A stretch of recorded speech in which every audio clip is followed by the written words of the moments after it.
तो भाई जो EMRS का जो एग्ज़ाम हुआ था, तो आपको पता ही है भाई कि EMRS का एग्ज़ाम तो हो चुका है, उसकी आंसर की भी आ चुकी है। लेकिन जो फाइनल आंसर की है वो तुम्हारी रिजल्ट के साथ ही आएगी, ये कंफर्म है।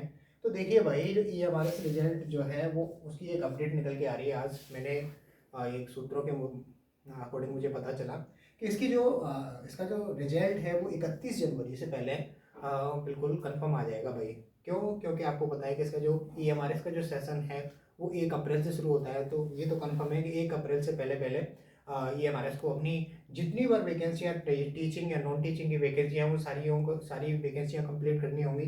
तो देखिए भाई, तो EMRS का जो तुम्हें पता ही है कि कुछ पोस्ट तो ऐसी थी जिनमें ओनली एग्ज़ाम ही मेन था बस। उसके बाद में DV के लिए बुलाए जाएंगे।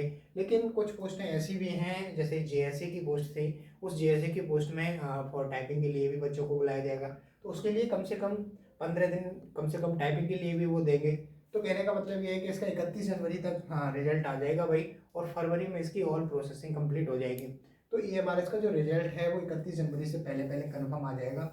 और और तुम्हारी फरवरी में इसकी ऑल ओवर ऑल फॉर्मेलिटी पूरी हो जाएगी भाई।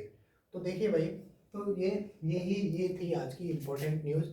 तो भाई मैं सिर्फ यही कहूँगा भाई, जो भाई JSA की जो तैयारी कर रहे हैं भाई, JSA की जो नेक्स्ट स्टेज जो टाइपिंग है, टाइपिंग के लिए भाई अच्छी तरीके से मेहनत कीजिए भाई।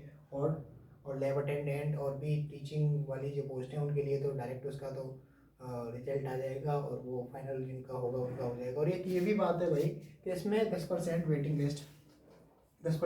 लिस्ट का भी प्रावधान दिया गया है। तो देखिए भाई, ये 10% वेटिंग कैसे आएगी? जैसे आपकी लैब अटेंडेंट की जितनी वैकेंसियाँ होंगी, तो उन वैकेंसियों पे जितने बच्चे सेलेक्ट होंगे उन बच्चों की लिस्ट आएगी। और उनका 10% जो बच्चे हैं उनकी उनकी वेटिंग वाली लिस्ट है वो भी उन्हीं के साथ ही आएगी भाई। तो भाई मैं सिर्फ यही कहूँगा भाई कि और आगे की जो JSA वाले हैं वो अपनी आगे की प्रिपरेशन करते रहें। और भाई और जिनका भाई थोड़ा पेपर थोड़ा सही नहीं हुआ है, तो भाई वो अपने अगले एग्ज़ाम की तैयारी करें।